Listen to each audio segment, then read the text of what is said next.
wide. He beckons Brown to come closer. He's got one out to his left. He's got Toussaint in the backfield. He's going to step back. He's going to look left. No, he's going to dump it off to Toussaint. Toussaint makes Pac-Man Jones miss and gets to the sideline with a gain of about 15 yards, chased out by Darren Smith. Toussaint, dangerous when he gets that head of steam up. He's kind of hard to stop. They kind of have to shunt him out of bounds there. God damn it. Oh, this is why the pros probably don't drink and commentate. Roethlisberger alone in the backfield. He's got his tight end Miller to the right as well as two receivers. And Toussaint and one other, and Brown out to the left. Let's see if he brings Toussaint into the backfield. He won't. He'll let him line up a receiver. He's going to throw to the right. It's to Miller. Quick pass there. Miller tries to double step Dre Kirkpatrick, but unable to do so. Going with a hurry up here. Trying to run that 2-minute drill. There's just 1:25 left in the first half. Pittsburgh, though, with all their timeouts remaining. That's part of why Toussaint may have been lined up as a receiver. Toussaint back in the backfield with Roethlisberger. He's got a receiver. He's got Harry. And Dre Kirkpatrick was hurt on the collision with the big tight end Heath Miller. Heath Miller, 6'5", 256, despite being 33 years old. Quadricep appears to be in a lot of pain. Maybe an attempt to slow things down, although I don't know why with time expiring. Yeah, and that's oh the no, thing. It's with the knee. 2 minutes. It looked like it was the quadricep. Whoa! With 2 minutes left in the half, any injury on the field results in a charged timeout for the player on that team, or for that player's team rather. Yes. So that's not really a great strategy there. If he is trying to bleed clock or get a rest, it's not a great strategy. It's and if anyone was trying to get a rest on this Bengals team, it would be Adam Pac-Man Jones. Oh, okay. I thought you were going to go with Vontae's perfect. Oh, well, either way. Either one. As one great entertainer once said, the Cincinnati Bengals are like the NFL's island of misfit toys. At least 50% of these players are on loan to the team from a work release program, which explains the orange unis. Corrections officers got to be able to track these guys if they keep running out through the tunnel and onto the freeway after they score a touchdown. Oh my God, what the fuck is that horse? All right, don't. Is this a commercial about a sad, ugly horse? Are you buying a better horse now? From Amazon She bought a horse door for a weird horse. I'm uncomfortable. Coming up, we have Verizon halftime report, which with none of these people. If Sam gets any drunker, you might get to watch in its entirety with no additional commentary. You'll just hear me hiccuping, and then I'll go like, "Wait a sec." Please don't throw up. I'm not going to throw up. We actually have a desk here in kind of a press studio. Oh. Big Ben Roethlisberger in the gun. Gonna call Toussaint back to the backfield, but he's gonna look to throw. He's gonna throw across past the 50. Brown coming across the middle and getting out of bounds. That's huge. That's what you get from a veteran like Brown, one of the superstars of the NFL today. One of the year's leading receivers, showing great awareness. Possibly could have turned up field for a little bit. Follow Darius Hayward Bay's block, but chose instead to go out of bounds, stop the clock, give Big Ben another chance to go over the top. Ben and Toussaint in the backfield. Looks like he has Brown out to his left, Bryant out to his right. The Bengals stacking the box on the play. Oh. Tries to dump it off to Toussaint. Toussaint drops it. That probably is a good play because, honestly, if he catches that ball, Burfict's going to hit him pretty quick. Well, I don't know about that. The clock's going to keep running. I feel like Toussaint had because he was going east to west there. He was running to the side. I feel like he might have had the angle. even if he did, it would have only gone for like 4 or 5 yards. So it might have been better that pass was dropped, but good awareness there by Ben Roethlisberger. Roethlisberger's again in the gun with Toussaint to his left. He has Bryant to his left, as well as Miller and Brown to his right. There's a flag on the field, but Roethlisberger's going to throw over the middle to Brown. It's complete. To Brown. So is we'll have this to see. A hold? It appears as if the refs are waving as if this penalty happened before the Steelers are walking backwards. Before the pass. Could have been a false start, possibly a hold before the pass.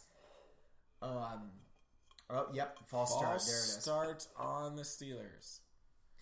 I'm sorry. Illegal formation on the Steelers. Second down. Who was the penalty on? It looks like it was Ramon Foster, who's already been called for a false start earlier tonight. Yeah. Or, excuse me, I believe it was called for a personal foul. He was not. He wasn't lined up on the line. Look at that right there. He's back a little bit far, and if he's supposed to be back that far, then Martavis Bryant has to step up there. Neither of them quite on the line, and that's not going to cut it. Miscommunication there on the Steelers in the 2-minute drill. And lack of awareness, perhaps trying to hurry things up. Foster, it looks like he's back a step again. But but they've got the receivers on the line, so not an issue. It's Big Ben in the backfield. He's going to drop back to pass. He's going to look to his right. He's going to fire to his right. Wide open is Marcus Wheaton, but he gets big hit popped. by Marcus Wheaton. That's going to be a penalty on the Bengals for targeting. Popped by Sean Williams in what looked like a clean hit. Williams, I think, is going to be called for a penalty right here. I think that's going to be targeting a defenseless receiver. And are they going to get him on the defenseless receiver? It's a soft-ish call, but yeah. Yep, personal foul, hitting a defenseless receiver. I don't know about that call. No, that's not defenseless at all. No, he took a couple steps. He turns his head. He clearly looks right at him. It might have been, and lowers his helmet into Williams. Yeah, Williams went low. Oh, unless it was targeting. Helmet to helmet. No, I would say Marcus Wheaton lowers his helmet into Williams' shoulder. Yes, to try and absorb the hit. I would agree with that. That is an atrocious call. Bengals fans, Williams leading with, and Bengals fans with every right to be upset there. And this might lead to Pittsburgh taking a commanding lead going into the half. Yeah, and Pittsburgh. Roethlisberger to throw. He's going to throw to his right, dropped by Antonio Brown. That is a huge momentum swing in this game. If Pittsburgh can get any points, this could be rough. I mean, all the Bengals really are going to try and do now. Hopefully, hold the Steelers to 3. Still, obviously, keep that to be a 1-touchdown game. Second and 10. They're warming up on the sideline. 13-yard line. Roethlisberger in the gun with Toussaint to the left again. He's got 3 bunched tight on the right side, including his tight end Miller. He takes the snap. The handoff is to Toussaint. Toussaint trying to go up the middle, and he's not going anywhere. No. It's big old Geno Atkins on the tackle. The Bengals possibly using that questionable call, to say the least, as motivation to stop Pittsburgh taking a timeout. Interesting here. Pittsburgh taking a timeout on 3rd and 9 or 10 in the, in field goal range, but not quite, I don't believe, in the red zone. Sean Williams jawing with the referees. I think he has every right to. And I'll tell you this, I don't think that's the kind of penalty that motivates, bad call that motivates teammates, because there's no way for them to see live what a bad call that was. It just looks like a 50-50 call. That's true. That they probably got right. And then you see the replay. You trust your teammates, but we have the ability to look at that instant replay. We can see that the Marcus Wheaton looks in the direction of the defender, lowers his head into the shoulder defender. I mean, that's something that that they just aren't going to see in real time. Roethlisberger alone in the backfield. Now he calls someone to him. He's going to take the snap. He's going to fire over the middle. Oh my God! You got it! Almost intercepted by Vincent Ray. Ray could not use the force there. Oh, I thought somebody was going to make a Star Wars joke. Vincent real Ray hard almost snuffs out all this misfortune that the Bengals have experienced recently, but unable to do it. And you can tell he's he's an experienced player. He knows how much that could have meant to his team going into halftime. The other thing, I mean, the silver lining here is that his play is going to hold the Steelers to 3. Chris Boswell in for the 3-point attempt. Unless Tomlin didn't go for any trickeration there. Happy to take the points into the half. Good. Here's a very interesting thing to me.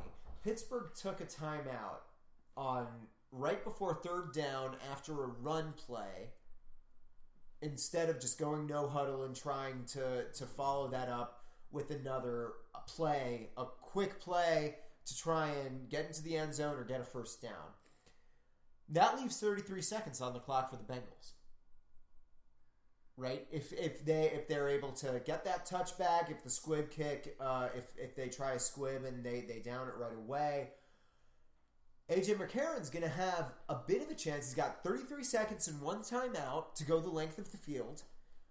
He hasn't shown that he can do it thus far, but that timeout's going to be able to give AJ McCarron the chance to possibly put some points on the board before the half. And you don't want to do that. If you're the Steelers, you want to go into the half up 6 points, finish the half out with that 6-point lead and with that score. You don't want to give them the chance to 1, return it, or 2, to get anything going on offense. Well, they won't get the chance to return it. Brandon Tate watches it sail over his head into the back of the end zone, and it's up to A.J. McCarron and this so far impotent Bengals offense. Can they do anything in the last 30 seconds of the I wouldn't be surprised if we saw one kind of like dig route about like 10-20 yards deep, and then depending on how that goes, they're just going to kneel it out. They're going to kneel it. The official stance of giving up on life. Wow, I'm very surprised. If I was a Bengals fan, I'd be pretty mad. Yeah. There's not much to be Nothing happy says about. I don't have faith in my team and I don't feel like trying than kneeling it out the end of the first half. Yep. Let alone with 30 seconds to go.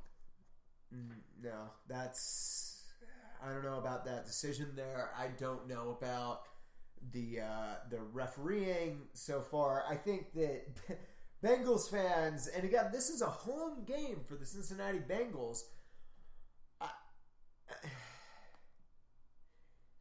The fans just have to be angry, really angry.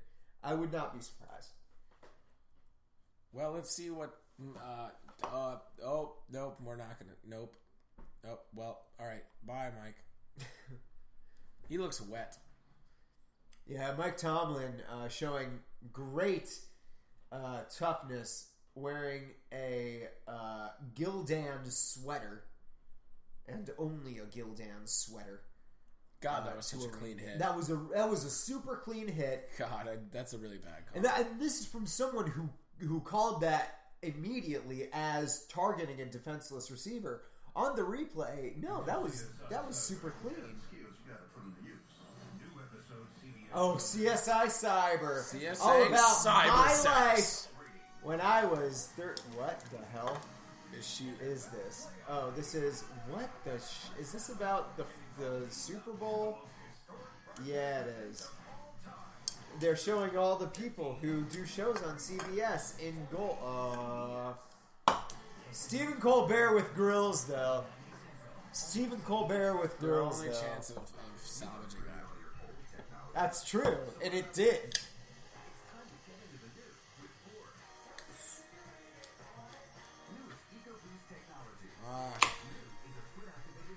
This kind of looks like I'll foot activate your lift gate. You heard me. I was gonna say, we're not covering a Bills game here, man. I'm not sure. Rex Ryan, feet. Does Rex Ryan love feet? Is that yeah, still dude. a thing? Well, I mean, it's still a thing, in that it was a thing, and then he kind of I mean, he didn't like own up to it.